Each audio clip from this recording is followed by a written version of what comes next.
Quel statut choisir pour se lancer seul en 2026? Tu veux te lancer en solo en 2026, mais tu ne sais pas quel statut juridique choisir. Pas de panique, tu n'es pas seul. Chaque année, des milliers d'entrepreneurs paniquent au moment de choisir le statut juridique, au moment de lancer leur entreprise. Et bien pourquoi? Parce qu'ils ne prennent pas le sujet du bon côté. Ils se demandent entre EURL, SASU, micro-entreprise, EI, lequel est le mieux, et ils comparent les statuts les uns aux autres. C'est pas du tout la bonne façon. Dans cette vidéo, je vais te montrer ma méthode pour t'aider à choisir le statut qui correspond le mieux à ton projet. Ce statut, il dépend de tes priorités. La vraie question, c'est qu'est-ce qui compte le plus pour moi aujourd'hui? Est-ce que tu veux payer le minimum de charges et payer le minimum d'impôts? Est-ce que tu préfères avoir une vraie protection sociale pour te protéger et protéger ta famille? Est-ce que tu veux faire simple et rapide ou est-ce que tu veux poser un cadre solide pour développer ton activité? En fonction de ta priorité, le bon statut sera pas le même. À la fin de cette vidéo, tu sauras exactement quel statut est fait pour toi en fonction de ta situation, de ton projet et de tes objectifs. On commence tout de suite.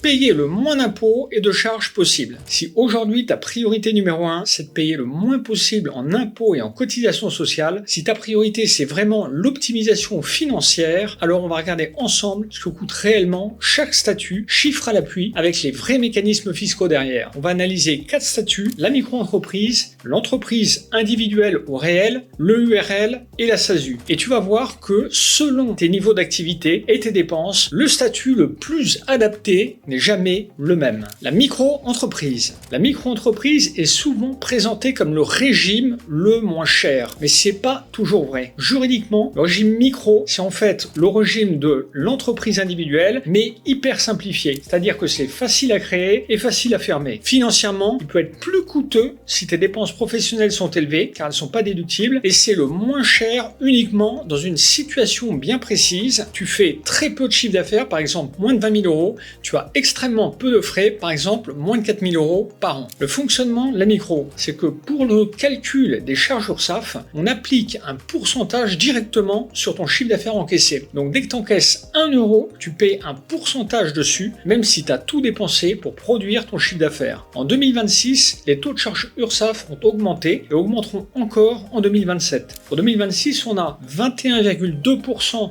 pour les prestations de services commerciales, 12,3% pour les activités d'achat-vente, si tu fais commerce de produits ou de marchandises, 12,3% de chiffre d'affaires, 25,6% pour les professions libérales non réglementées, et tu ajoutes 0,2% pour la formation professionnelle, et entre 1 et 2% si tu optes pour le versement libératoire de l'impôt sur le revenu pour ceux qui y ont droit. Autrement dit, si tu es dans une activité de service où tu as des dépenses professionnelles, par exemple les frais de déplacement, les abonnements, les matériels informatiques, les frais de restaurant, la micro-entreprise devient vite l'un des régimes les plus coûteux parce que tu payes toujours sur ton chiffre d'affaires, jamais sur ton bénéfice réel. Et en plus, il y a des plafonds à pas dépasser. 77 700 euros en prestation de service, 188 700 euros si tu fais de l'achat-revente. Et tu ne restes en micro que si tu ne dépasses pas 2 années de suite. Et le piège, c'est que si tu dépasses et que tu fais rien, tu restes en micro sans pouvoir déduire aucun frais. Donc tu continues à payer des cotisations URSSAF sur la totalité de ton chiffre d'affaires et donc sur tes dépenses. Et si tu avais choisi un autre statut juridique, eh bien alors là, tu pourrais payer beaucoup, mais alors beaucoup moins. On va le voir dans un instant avec le cas de l'entreprise individuelle. Donc on va prendre un exemple concret. Tu es graphiste, tu fais 60 000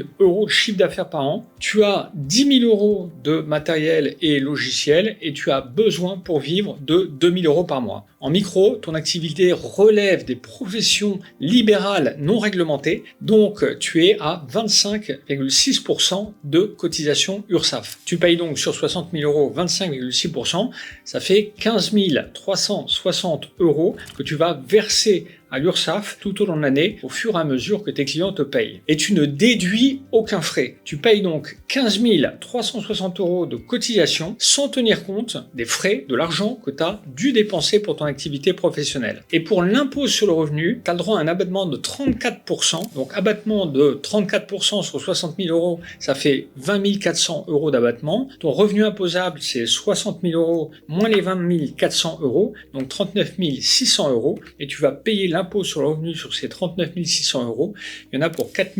780 euros si tu es célibataire. Tu payes donc 15 360 euros de cotisation URSSAF et 4 780 euros d'impôt sur le revenu, donc au total 20 140 euros à payer à l'État. Donc plus du tiers du chiffre d'affaires initial de 60 000 euros. On note bien ce chiffre, 15 360 euros, c'est ce que tu vas devoir payer. Deuxième possibilité, l'entreprise individuelle au réel. Alors pourquoi je te dis entreprise individuelle au réel? Parce qu'en fait, il faut que tu saches que la micro-entreprise, c'est une entreprise individuelle, mais avec, comme son nom l'indique, un régime micro. Et bien là, je te parle de l'entreprise individuelle, le format historique, standard, avant qu'on crée les micro-entreprises. Ça s'appelait entreprise individuelle, ça s'appelle toujours entreprise individuelle, sauf que fiscalement, on appelle ça au réel, parce que comme tu vas le voir, on va calculer les impôts en fonction des entrées et des sorties d'argent réelles. Donc le régime de la micro, c'est un régime qui est beaucoup plus précis. L'entreprise individuelle au réel, eh bien c'est l'inverse de la micro. Ici, tu payes tes cotisations et ton impôt sur ton bénéfice réel. Le bénéfice réel, c'est ton chiffre d'affaires moins toutes les charges professionnelles. Donc dépenses de matériel, logiciel, loyer, abonnement, sous-traitance, amortissement, téléphone,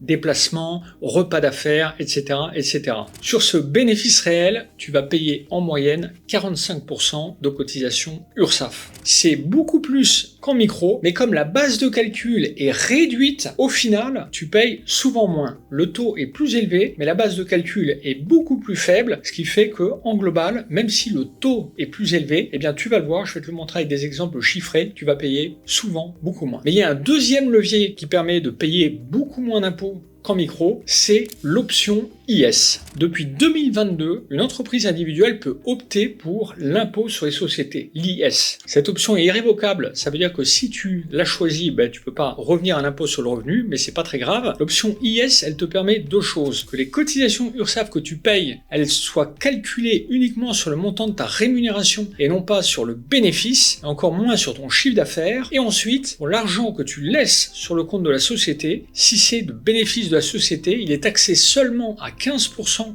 ou 25% maximum au-dessus de l'impôt sur les sociétés. Donc c'est un double bouclier financier. Bouclier 1, tu payes les cotisations URSSAF que sur ta rémunération et pas sur la totalité de ton chiffre d'affaires. Et bouclier 2, tu payes l'impôt sur les bénéfices 15% ou 25% maximum contre l'impôt sur le revenu, si tu es en micro ou en entreprise individuelle à l'IR, l'impôt sur le revenu qui peut monter à 45%. Donc on va regarder avec un exemple concret. On reprend l'exemple du graphiste. Tu fais 60 000 euros de chiffre d'affaires par an. Tu as 10 000 euros de matériel et de logiciel et tu as besoin pour vivre de 2 000 euros par mois. En micro, tu es à 25,6% de cotisation sur le chiffre d'affaires, donc 15 360 euros de cotisation plus 4 780 euros d'impôt sur le revenu, ça fait 20 140 euros, on l'a vu tout à l'heure. En entreprise individuelle, plus impôt sur les sociétés, tu payes les cotisations URSSAF uniquement sur ta rémunération, comme je t'ai expliqué, donc 45% sur 24 000 euros, ça fait 10 800 euros que tu dois payer. Et tu dois payer aussi l'impôt sur le revenu, l'IR, sur ta rémunération, donc 1540 euros si tu es célibataire. Ensuite, tu dois payer l'impôt sur les sociétés, sur l'argent que tu laisses dans l'entreprise, donc 15% sur les 60 000 euros, moins les 10 000 euros de frais, moins les 24 000 euros de rémunération qui sont déductibles, moins les 10 800 euros de cotisation sociale URSSAF qui sont elles aussi déductibles, ça te fait un bénéfice de 15 200 euros. Donc tu vas payer là-dessus 15% d'impôt sur les sociétés, ça fait 2 280. Et bien maintenant, si on fait le total, entreprise individuelle plus impôt sur les sociétés, tu payes 10 800 euros d'URSSAF, 1540 euros maximum d'impôt sur le revenu si tu es célibataire et 2280 euros d'IS. Au total, ça fait 14 620 euros, tout compris. En micro, on était à 20 140 euros. Tu vois la différence? Ça fait quand même 5 520 euros de différence par an. Presque 3 mois de ta rémunération. Tu te rends compte? Donc tu le vois bien, pour ce profil assez classique, la micro te coûte 38% d'impôts en plus que si tu avais opté pour l'entreprise individuelle plus l'IS. Mais j'ai pas terminé. Si ta priorité est purement financière, payer le minimum quand tu te lances seul, il existe deux autres statuts, le URL et la SASU. Le URL, c'est entreprise unipersonnelle à responsabilité limitée. C'est comme l'EI,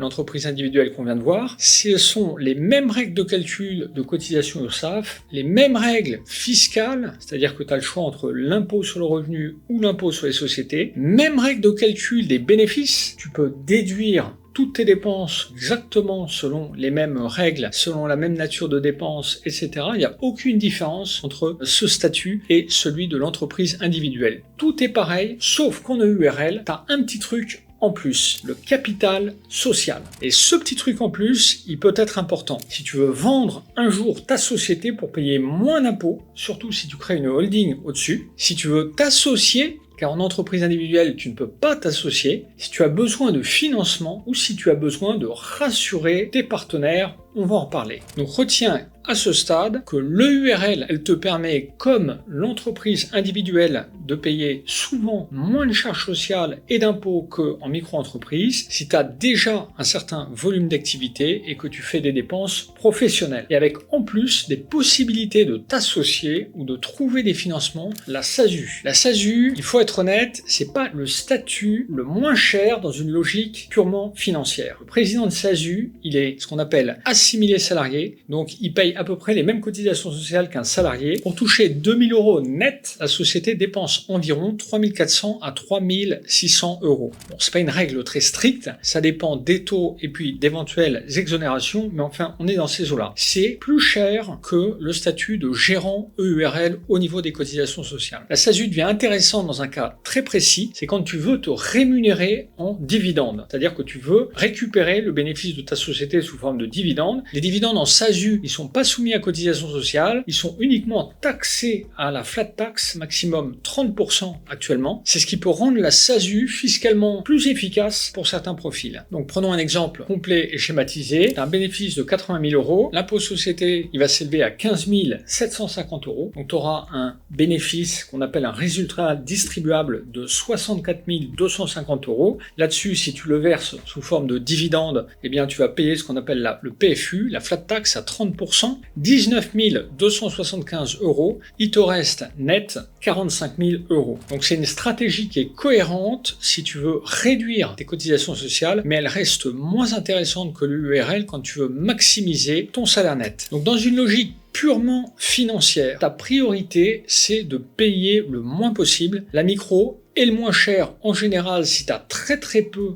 de frais et si tu ne dépasses pas un montant de chiffre d'affaires, par exemple 20 000 €. L'entreprise individuelle au réel, elle est pertinente si tu as de vraies dépenses professionnelles. Elle va te permettre de payer beaucoup moins de charges sociales et beaucoup moins d'impôts, on l'a vu, que par exemple la micro dans certains cas, mais elle te limite dans ton développement. L'EURL, elle te permet de bénéficier de tous les avantages de l'entreprise individuelle, avec en plus des avantages supplémentaires pour trouver des financements par exemple. Et la SASU, c'est la plus coûteuse au niveau des rémunérations et des charges sociales. Donc si tu te verses une rémunération, elle peut devenir intéressante si tu vises une stratégie 100% dividende. Donc si ta priorité est purement financière, tu vois que selon le niveau et la nature de ton activité, chaque statut peut correspondre, mais hors cas particulier, c'est souvent le URL qui emporte le match. Mais peut-être que ta priorité n'est pas purement financière, peut-être que ta priorité c'est la crédibilité, c'est la protection sociale ou la préparation de ta retraite. Et alors là, la grille de lecture est complètement différente. Mais avant de commencer sur ces priorités-là, tu te demandes peut-être pourquoi je t'ai pas encore parlé de la protection juridique. Est-ce qu'une forme juridique protège mieux qu'une autre? Souvent, on dit que en entreprise individuelle,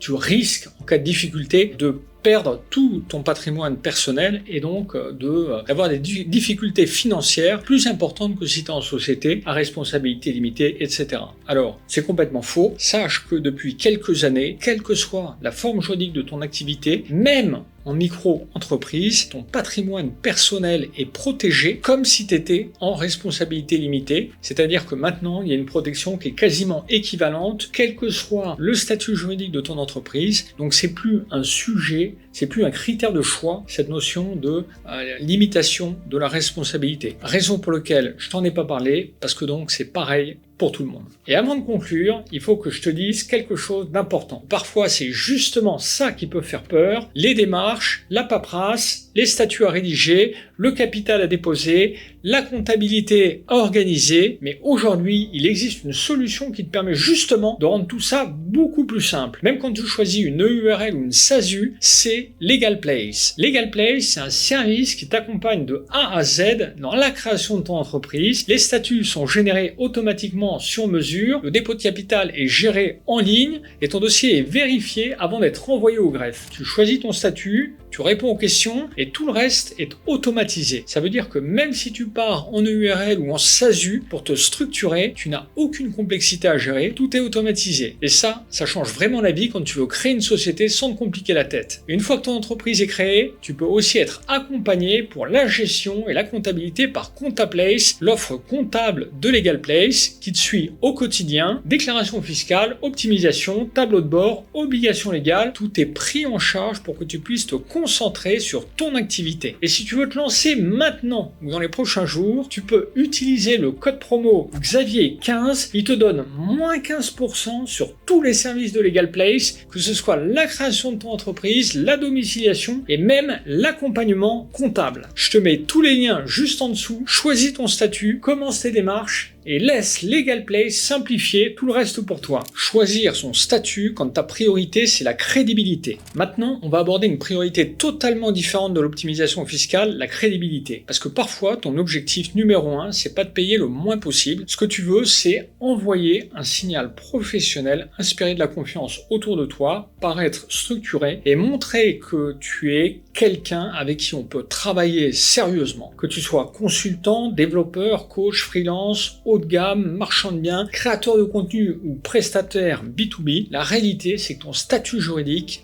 influence directement la perception que ton client a de toi. Et cette perception peut faire la différence entre un prospect qui hésite et un client qui signe tout de suite. Dans cette partie, on va reprendre les 4 statuts micro, EI, EURL, SASU, mais cette fois-ci avec un seul prisme, lequel t'offre l'image la plus professionnelle. Et tu vas voir que les différences sont assez énormes. La micro-entreprise simple, honnête, mais perçue comme un statut de démarrage. La micro-entreprise, on l'a vu, c'est simple, rapide, efficace, mais du point de vue de l'image, soyons totalement transparents, la micro, c'est un statut qui envoie un message clair, je débute, ou je teste mon activité, ou je suis une prestation extrêmement simple. Les particuliers s'en moquent généralement, mais dans le mode professionnel, et surtout en B2B, l'étiquette micro-entreprise peut créer un frein psychologique. Et ça n'a rien à voir avec des compétences, tu peux être excellent dans ton métier, ton statut donne une impression de fragilité, pas de société, pas de capital, il y a une structure juridique, entreprise individuelle, mais pas de personnalité morale distincte du dirigeant, obligation de non civil sur les factures, beaucoup d'entreprises considèrent comme la micro comme un statut d'essai. Donc si tu arrives sur un marché premium ou chez un grand compte, eh bien tu vas vite sentir la différence. La micro, ça peut suffire si tu fais du B2C, si tu fais des petits montants, si tu travailles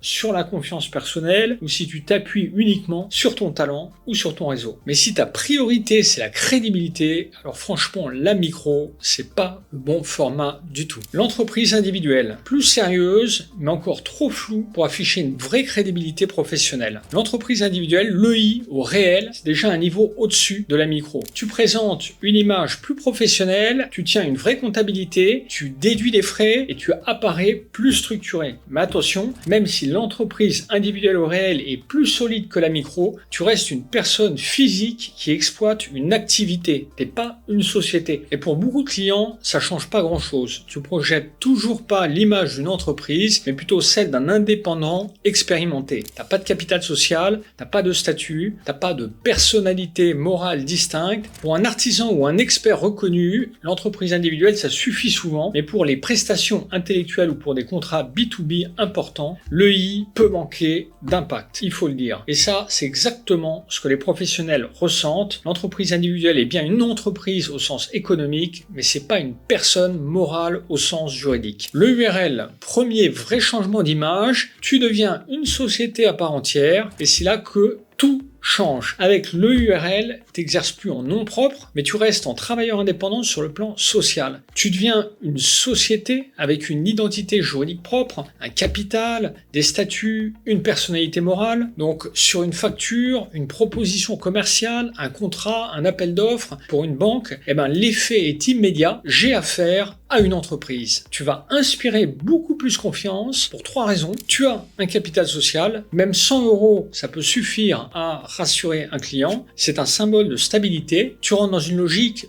de société structurée. Les clients apprécient ça parce qu'ils savent que les règles sont claires. L'URL est particulièrement crédible si tu fais des prestations avec des montants élevés, tu travailles avec des entreprises, tu veux inspirer un sérieux juridique, tu veux construire une image professionnelle durable, tu envisages de t'associer plus tard, tu veux investir ou réinvestir dans ton activité, le URL, ça passe très bien. Pour beaucoup d'entrepreneurs solo, passer en URL change immédiatement la manière dont les clients les perçoivent. Le URL, c'est le premier statut qui donne une identité juridique distincte du dirigeant, donc c'est perçu comme un vrai passage et un statut d'entreprise structuré. La SASU, le statut le plus crédible sur le marché, clairement au-dessus des autres. On arrive maintenant au statut qui surpasse tous les autres lorsqu'on parle d'image professionnelle, la SASU. Dans l'esprit des clients, partenaires, des banques ou des investisseurs, la SASU envoie un message très fort. Je suis structuré, j'ai une vraie entreprise, je suis sérieux dans mon activité, je suis dans les standards pro attendus. La SASU coche toutes les cases de la crédibilité. Société moderne avec des statuts flexibles, avec un président assimilé salarié, avec un capital social, avec la possibilité de s'associer. C'est compatible pour faire des levées de fonds, bien évidemment. Elle rend une image identique à celle d'une PME classique, énormément utilisée dans le secteur premium, consulting, IT, design, marketing, coaching haut de gamme. Quand une entreprise reçoit une facture d'une SASU, elle la traite comme une facture d'une entreprise établie au même titre qu'une SAS ou une SARL. Et dans beaucoup de secteurs, c'est même devenu le standard attendu. Le droit ne hiérarchise pas les statuts selon la crédibilité ou le sérieux, mais clairement, la SASU, ça séduit beaucoup plus d'entrepreneurs. Conclusion concernant la crédibilité. Si ta priorité numéro 1, c'est l'image professionnelle que tu renvoies, voici la hiérarchie naturelle. Micro-entreprise, simple, honnête, mais perçue comme un statut de démarrage. Entreprise individuelle au réel, plus sérieuse, mais encore perçue comme un statut personnel. EURL, première vraie société. Là, tu es crédible, tu affiches une structure solide et puis quelque chose de structurant. Et enfin, SASU, le statut le plus rassurant, le plus moderne et le plus adapté à des prestations premium ou du B2B exigeant. Objectif, choisir son statut quand ta priorité, c'est la protection sociale, la retraite, la sécurité et le chômage. On passe maintenant à une autre grande priorité qui change complètement la manière de choisir son statut quand on se lance seul, c'est tout ce qui concerne la sécurité du dirigeant. Quand je parle de sécurité, je parle vraiment de tout ce qui touche à la protection personnelle, ta santé, ce que tu touches si tu dois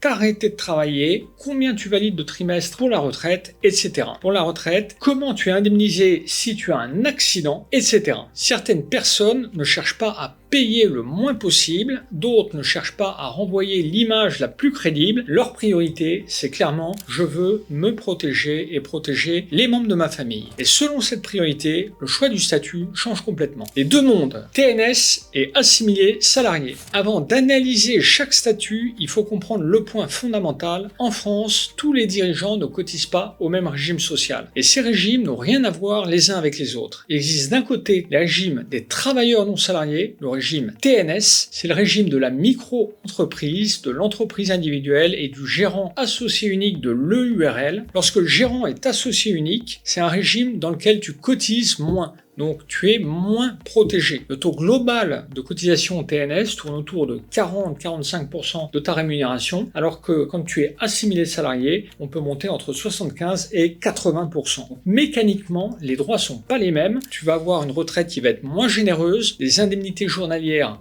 plus faible, prévoyance réduite, invalidité moins bien indemnisée. De l'autre côté, il existe le régime assimilé salarié, qui est celui des gérants minoritaires de EURL, des présidents de SASU ou plus généralement des dirigeants salariés non gérants. Ici, tu cotises davantage, mais en échange, tu accèdes à des meilleures protections sociales par rapport à l'entreprise individuelle. Ce régime te donne exactement les mêmes droits qu'un salarié en ce qui concerne la maladie, les arrêts de travail, la maternité, la prévoyance, l'invalidité, la retraite complémentaire, AGIRC, ARCO. C'est ce qui fait que la SASU est un statut très particulier. Elle se rapproche de celle d'un salarié en CDI tout en laissant l'autonomie d'un entrepreneur. La seule vraie différence, elle porte sur l'assurance chômage, c'est-à-dire que lorsque tu es dirigeant de SAS, ça c'est très important, tu es assimilé salarié. La seule vraie différence avec le statut de salarié, c'est que tu ne cotises pas au chômage. Donc enlève-toi de la tête l'idée que en étant assimilé salarié, tu bénéficieras des indemnités chômage. Dans 99% des cas, ce n'est pas possible. C'est pour ça qu'on dit assimilé salarié et pas salarié. Les deux régimes répondent à deux logiques différentes. Le TNS protège moins mais coûte moins, évidemment, et l'assimilé salarié, plus cher mais protège beaucoup mieux. Si ta priorité c'est la sécurité, la protection, tu vas naturellement basculer vers des statuts assimilés salariés parce que le niveau de protection n'a rien à voir. Comparaison détaillée, micro, EI, EURL, SASU. Maintenant qu'on a posé la base, on peut analyser chaque statut en détail et tu vas voir qu'il ne joue pas du tout dans la même catégorie lorsqu'on parle de protection sociale. On commence avec la micro-entreprise. La micro, c'est un excellent statut pour tester, démarrer ou faire un complément de revenu, on l'a vu, mais c'est clairement pas un statut protecteur. D'abord parce que tu cotises sur ton chiffre d'affaires, pas sur ta rémunération réelle. Donc si ton chiffre d'affaires baisse, tes cotisations baissent aussi. Et si tes cotisations baissent, tes droits y baissent avec. Et c'est particulièrement vrai pour la retraite. Pour valider 4 trimestres, tu dois déclarer une base minimum de revenus en micro. Selon ton taux d'abattement, il faut en moyenne 3 000 € de chiffre d'affaires par an pour valider un trimestre et 12 000 € pour valider 4 trimestres. Si tu fais une mauvaise année, tu peux valider seulement 1 ou 2 trimestres ou 0. Sur la maladie ou les arrêts de travail, le micro-entrepreneur a les indemnités journalières calculées sur une base très faible car tout dépend du revenu déclaré. Les indemnités journalières peuvent tourner autour de 6 € par jour dans le cas les plus modestes, ce qui est très loin d'un maintien de salaire, si on regarde le cas des assimilés salariés. La prévoyance est minimale,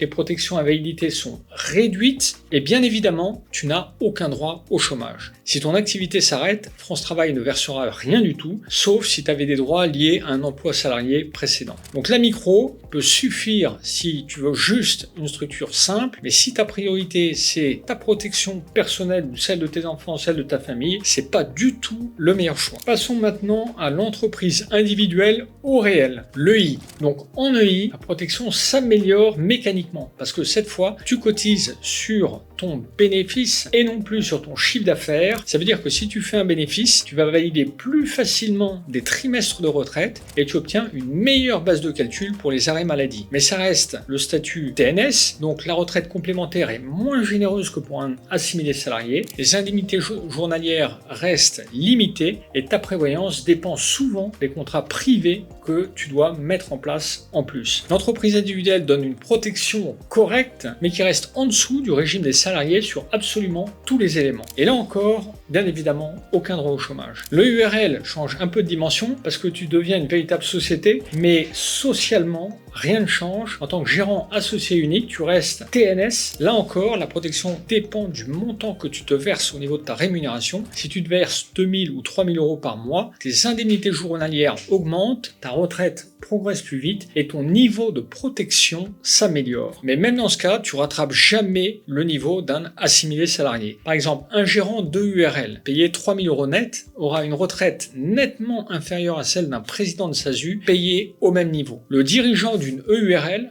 générera environ 1000 à 1300 points de retraite complémentaires par an, tandis que le président de SASU en générera environ entre 2500 et 3000 par an. Les IJ, indemnités journalières, restent plafonnées, la prévoyance est limitée, l'invalidité aussi. Et maintenant, on arrive à la SASU. La SASU, c'est le seul statut dans lequel tu es assimilé salarié. Et ça change absolument tout. Tu cotises au régime général, donc ta retraite n'a rien à voir avec celle d'un TNS. Chaque euro cotisé te rapporte beaucoup plus de points de retraite. Ta retraite complémentaire AGIRC, ARCO est bien plus généreuse. Tes indemnités l'indemnité journalière maladie sont calculées comme pour n'importe quel salarié dans la limite des plafonds de la sécurité sociale, mais la véritable différence en protection vient de ton statut assimilé salarié. Tu bénéficies automatiquement d'une prévoyance beaucoup plus complète que celle d'un TNS, notamment en cas d'invalidité ou de décès. Le seul sujet où la SASU semble en retrait, c'est le chômage. Le statut de président de SASU ne génère aucun droit au chômage car il n'a pas de contrat de travail. Il n'y a pas de contrat de travail puisque c'est le président qui est le chef d'entreprise, donc il ne peut pas se licencier, donc il ne peut pas y avoir ni de contrat de travail ni d'indemnité chômage. En revanche, comme dans tous les statuts, micro, EI, EURL, il peut continuer à percevoir l'ARE s'il avait déjà des droits avant de créer son entreprise. La SASU est le plus simple pour cumuler les aides du chômage, l'ARE, et la création d'entreprise. Tu peux choisir de ne pas te verser de salaire tout en conservant ton ARE sans réduction de ton ARE. C'est aussi le seul statut qui permet de souscrire une assurance chômage privée comme la GSC, inaccessible en entreprise individuelle ou en EURL. Donc si tu veux mettre en place un petit système d'assurance chômage pour te protéger toi en tant que président de SASU, c'est jamais aussi efficace que le chômage de France Travail des salariés, mais quand même tu pourras avoir cette sécurité. Elle a un coût qui est quand même assez important, donc assez peu de dirigeants de SASU le font. La SASU est donc le statut qui te protège le mieux de manière globale. Si ta priorité c'est la sécurité, la retraite, la santé, la prévoyance et la stabilité familiale, c'est clairement le statut numéro 1. Évolution et entrée d'associés. Maintenant, il y a un autre critère dont on ne parle presque jamais quand on choisit un statut, et pourtant c'est l'un des plus importants, ta capacité à faire évoluer ton entreprise dans le temps. Parce que tu peux commencer seul aujourd'hui, mais dans 6 mois, 1 an, 2 ans, ton projet peut prendre de la valeur, de l'envergure, et tu peux avoir besoin de t'associer. Tu peux avoir besoin d'un investisseur, partenaire stratégique, ou simplement d'une structure plus robuste. Et selon le statut que tu as choisi au départ, cette évolution peut être très fluide ou au contraire devenir un vrai mur juridique. C'est vraiment un point clé. Certains statuts sont parfaits pour commencer seul, mais deviennent un vrai frein dès que tu veux grandir. D'autres sont faits pour évoluer facilement ou accueillir des associés sans tout casser. On va les prendre un par un. On commence avec la micro-entreprise. La micro-entreprise, c'est idéal pour démarrer, tester un concept, se lancer rapidement, on l'a vu, mais c'est un statut qui est totalement bloqué dès que tu veux évoluer. Tu peux pas créer de capital social, donc tu peux pas céder les parts de ta société, tu ne peux pas faire entrer quelqu'un dans ton capital, tu ne peux pas lever des fonds, tu ne peux pas structurer une holding, tu ne peux pas non plus partager la propriété de ton activité. Juridiquement, la micro-entreprise, c'est juste toi, ton nom propre, c'est pas une société, et parce qu'il n'y a aucune personnalité morale distincte, tu peux absolument pas accueillir un associé. Le jour où quelqu'un veut rejoindre ton projet, tu n'as qu'une seule option, tout fermer et tout recréer ailleurs. C'est pour ça que la micro est un statut de lancement, mais clairement pas un statut d'évolution. Passons maintenant à l'entreprise individuelle. L'EI est un peu plus structuré. Tu peux être au réel, tu peux générer un bénéfice, mais juridiquement, c'est exactement la même contrainte que la micro. L'entreprise, c'est encore toi, il n'existe toujours aucun capital social, aucun mécanisme d'action, aucune possibilité de céder une partie de ton activité, même si ton business démarre très bien, même si tu veux accueillir un associé dans 1 an, l'EI ne le permet pas. L'entreprise reste indissociable de ta personne. Si quelqu'un veut entrer dans ton projet, tu dois transformer en société. Là aussi, il n'y a aucune alternative. L'EI est un statut personnel, pas un statut d'association. Maintenant, on entre dans les statuts qui peuvent réellement évoluer et on commence avec l'EURL. L'EURL est déjà une vraie société, c'est une SARL mais avec un seul associé. Ça veut dire que tu as enfin un capital social, des parts sociales et une entité juridique distincte. Et c'est ce qui rend l'EURL beaucoup plus souple que la micro ou l'EI pour évoluer. Le jour où tu veux accueillir quelqu'un, tu peux tout simplement transformer ton EURL en SARL. C'est une transformation qui est prévue par la loi, qui est courante et qui ne remet pas en cause ton activité. Tu repars pas de zéro, tu ne fermes rien, tu fais juste évoluer ta structure et elle continue sa vie, mais avec 2 ou plusieurs associés au lieu de un seul, dans la limite de 100 associés. C'est pour ça que le URL est un très bon choix si tu veux optimiser aujourd'hui tout en te laissant la porte ouverte à une association demain. C'est une structure qui grandit proprement, sans rupture et sans conséquences administratives lourdes. Il suffit simplement de faire des cessions de parts et de modifier les statuts, de déposer tout le dossier au greffe, mais tu gardes le même numéro SIRET, le même capital social si tu as fait une cession de parts, la même adresse, les mêmes contrats, le même compte bancaire. Donc c'est assez simple de passer de EURL à SARL. Et maintenant, on arrive au statut qui est de loin le plus flexible pour évoluer, la SASU. La SASU, c'est littéralement une SAS avec un seul associé. Juridiquement, c'est déjà une société de capitaux conçue pour accueillir des investisseurs, pour ouvrir son capital, pour signer un pacte d'associés ou pour faire rentrer plusieurs personnes dans la structure. Et surtout, contrairement à l'EURL, t'as pas besoin de transformer quoi que ce soit. Le jour où un nouvel associé arrive, ta SASU devient automatiquement une SAS, pas de changement de régime social, pas de changement d'imposition, pas de complexité particulière. Tu cèdes ou tu émets des actions et ta structure évolue naturellement. Les seules démarches consistent à céder ou émettre des actions, mettre à jour les statuts si besoin et déposer la modification au greffe. Rien ne change structurellement, la SASU devient simplement une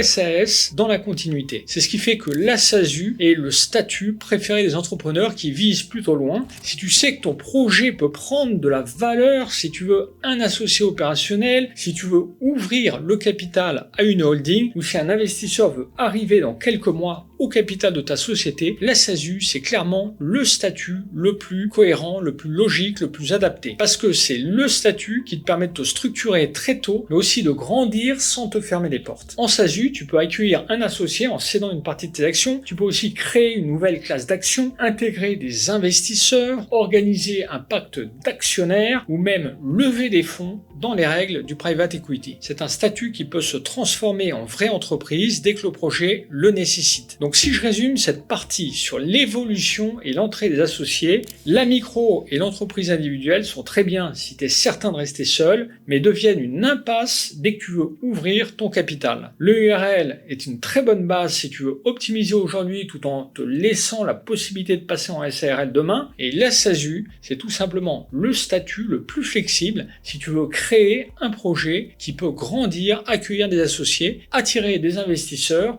ou se structurer en société complexe sans repartir de zéro. Il faut que je te dise quelque chose d'important parce qu'on a beaucoup parlé de simplicité dans cette dernière partie. On a vu que certains statuts sont légers, que d'autres sont plus complets, que parfois c'est justement ça qui peut faire peur. Les démarches, la paperasse, les statuts à rédiger, le capital à déposer, la comptabilité à organiser. Mais aujourd'hui, il existe une solution qui te permet justement de rendre tout ça beaucoup plus simple. C'est LegalPlace. LegalPlace, c'est un service qui t'accompagne de A à Z dans la création de ton entreprise. Les statuts sont générés automatiquement sur mesure, le dépôt de capital est géré en ligne et ton dossier est vérifié avant d'être envoyé au greffe. Tu choisis ton statut, tu réponds aux questions et tout le reste est automatisé. Ça veut dire que même si tu pars en EURL ou en SASU pour te structurer, tu n'as aucune complexité à gérer, tout est automatisé. Et ça change vraiment la vie quand tu veux créer une société sans te compliquer la tête. Et une fois que ton entreprise est créée, tu peux aussi être accompagné pour la gestion et la comptabilité par ComptaPlace, l'offre comptable de LegalPlace qui te suit au quotidien, déclaration fiscale, optimisation, tableau de bord, obligations légales, tout est pris en charge pour que tu puisses te concentrer sur ton activité. Et si tu veux te lancer maintenant ou dans les prochains jours, tu peux utiliser le code promo Xavier15. Il te donne moins 15% sur tous les services de LegalPlace, que ce soit la création de ton entreprise, la domiciliation et même l'accompagnement comptable. Je te mets tous les liens juste en dessous. Choisis ton statut, commence tes démarches et laisse LegalPlace simplifier tout le reste pour toi. Objectif: choisir son statut quand ta priorité c'est la simplicité, la flexibilité et le fait de tester une activité. Maintenant, on arrive à un dernier cas de figure qui est beaucoup plus courant qu'on ne le pense. Les personnes qui ne veulent pas forcément optimiser fiscalement, ni envoyer l'image la plus professionnelle, ni avoir la meilleure protection sociale possible, mais pour qui la priorité c'est simplement de faire quelque chose de simple. Des démarches simples, une gestion simples, des obligations simples et la possibilité de tester une idée sans avoir à se lancer dans des choses trop lourdes, trop coûteuses ou trop engageantes. Et si c'est ton cas, alors cette partie va t'aider à comprendre exactement quel statut choisir. On commence avec la micro-entreprise. La micro-entreprise, c'est clairement le statut le plus simple pour tous. C'est celui que choisissent toutes les personnes qui veulent tester une activité, lancer une première prestation, vendre un produit ou simplement démarrer à côté de leur job sans prendre de risque. C'est le statut où tu crées ton activité en quelques minutes, tu déclares ton chiffre d'affaires une fois par mois ou une fois par trimestre et tu payes en pourcentage. Administrativement, il n'existe rien de plus simple en France, pas de bilan comptable, pas de statut à rédiger, pas de dépôt de capital et surtout, si tu ne gagnes rien, tu ne payes rien. Donc si ta priorité c'est vraiment la simplicité pure, la micro, c'est le bon choix. Le problème, c'est que cette simplicité, elle a des limites. Dès que ton activité grossit, dès que tu veux avoir des frais ou dès que tu veux t'associer ou faire évoluer ton business, la micro, c'est clairement insuffisant, on l'a vu. C'est un statut idéal pour tester, mais qui n'est pas du tout conçu pour durer si ton projet prend de l'ampleur. Passons maintenant à l'entreprise individuelle. L'entreprise individuelle est un peu comme la micro, mais une version plus sérieuse. Tu restes dans quelque chose de simple, avec peu de démarches, pas de capital, pas de formalités lourdes, mais tu passes au régime réel. Ça veut dire que tu peux déduire tes frais, amortir ton matériel et gérer ton activité comme une vraie petite entreprise tout en gardant une certaine simplicité. C'est le statut parfait si tu veux quelque chose de léger mais que tu n'as pas une ambition très importante à moyen terme. Tu sais que tu vas avoir des dépenses, tu sais que tu vas dépasser les seuils de la micro, tu veux optimiser fiscalement un minimum mais tu ne veux pas encore t'embêter avec la création et le fonctionnement d'une société. L'entreprise individuelle, c'est vraiment l'étape intermédiaire idéale entre le statut test et la création d'une société. C'est simple, rapide, peu coûteux et ça te permet de passer un cap en termes de gestion sans rentrer dans une structure plus lourde. Maintenant, parlons de l'EURL. L'EURL, c'est déjà une société, donc forcément, c'est plus lourd qu'une micro ou une EI. Il faut rédiger des statuts, déposer un capital, même symbolique, faire des formalités de création et ensuite tenir une comptabilité complète avec bilan, compte de résultats, obligations légales et fiscales, etc. Donc si ta priorité absolue, c'est la simplicité, l'EURL, c'est pas le statut le plus léger. Il est plus exigeant administrativement, mais si tu veux une simplicité au quotidien tout en ayant un cadre solide, c'est un bon compromis. Tu es seul à bord, tu fais ce que tu veux dans ta société et tu peux moduler ta rémunération très librement. Donc l'EURL, c'est pas le statut simple, mais c'est un statut serein. Tu as ton entreprise structurée, tu avances, tu peux projeter, mais tu ne gères pas la même complexité qu'une société avec plusieurs associés. Et maintenant, parlons de la SASU. La SASU est une société comme l'EURL, mais avec encore plus de souplesse juridique. Là aussi, c'est pas le statut le plus simple administrativement. Si ton objectif c'est d'avoir zéro contrainte, tu dois rédiger les statuts, faire un dépôt de capital, publier une annonce légale, ouvrir un compte professionnel et tenir une comptabilité complète. Mais dans la pratique, la SASU est beaucoup plus simple à gérer qu'on ne le croit. T'as pas d'associé, donc tu prends tes décisions plus facilement. Le cadre juridique est très simple, tu fais les choses comme tu veux, tu structures ton activité proprement et tout est très clair. Et surtout, si tu veux tester une activité tout en te donnant les possibilités de la structurer ensuite, la SASU est l'un des meilleurs statuts. Tu commences seul, tu peux te verser un peu ou pas de salaire si tu veux limiter les charges et tu peux basculer en SAS avec des associés ou intégrer une holding plus tard. Donc si ta priorité c'est la simplicité au sens large, la SASU n'est pas la plus légère au niveau administratif, mais c'est peut-être la plus simple à faire évoluer par la suite. C'est le statut de ceux qui veulent tester une activité assez sérieusement, mais qui savent aussi qu'ils ne veulent pas se limiter. Si je résume cette dernière partie, la micro c'est la simplicité absolue idéale pour tester. L'entreprise individuelle c'est la simplicité plus la possibilité d'avoir quand même un vrai cadre fiscal. L'EURL, c'est une société plus lourde mais très simple à gérer au quotidien quand tu es seul. Et la SASU, c'est une société un peu plus complexe au départ mais beaucoup plus simple à faire évoluer dans le temps. Si ton objectif c'est de faire les choses sans te prendre la tête et de tester ton activité dans un cadre léger, alors la micro et l'EI sont clairement les deux statuts les plus adaptés. Si tu veux rester simple tout en préparant déjà la suite Alors l'EURL et la SASU sont deux bonnes façons de structurer proprement sans te bloquer pour l'avenir. Et avant de conclure, il faut que je te dise quelque chose d'important, parce qu'on a beaucoup parlé de simplicité dans cette dernière partie. On a vu que certains statuts sont légers, que d'autres sont plus complets, que parfois c'est justement ça qui peut faire peur. Les démarches, la paperasse, les statuts à rédiger, le capital à déposer, la comptabilité à organiser. Mais aujourd'hui, il existe une solution qui te permet justement de rendre tout ça beaucoup plus simple. Même quand tu choisis une EURL ou une SASU, voilà, maintenant tu as une vision claire, simple et stratégique de tous les statuts possibles quand tu te lances seul. Et tu vois qu'il n'existe pas de meilleur statut en général, il existe simplement le meilleur statut en fonction de ta priorité du moment. Si ta priorité c'est d'optimiser chaque euro, tu vas naturellement aller vers la micro-entreprise au début, puis vers l'entreprise individuelle ou l'EURL dès que ton activité se développe. Mais attention, ce n'est pas une règle juridique, seulement une tendance économique fréquente. Selon les situations,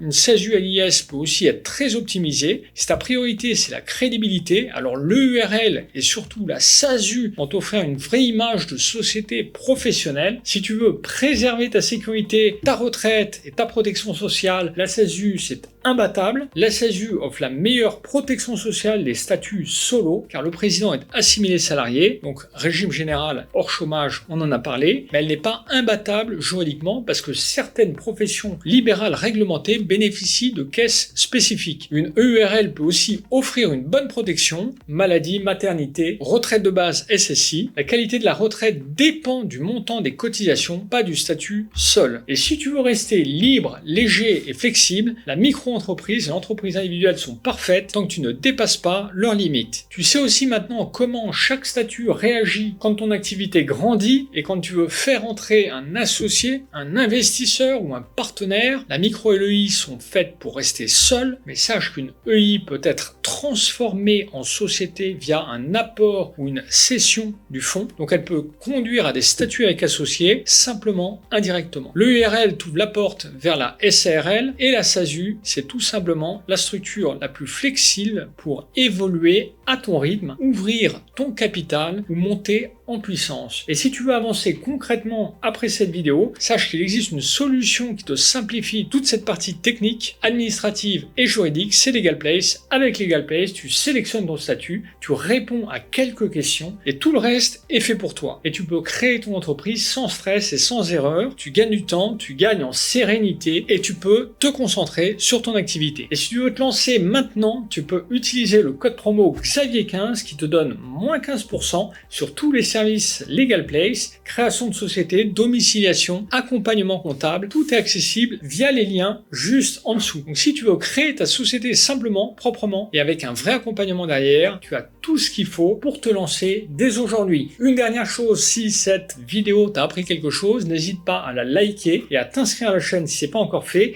Et si tu as des questions, pose-les sous cette vidéo, on répond à toutes les questions, c'est promis.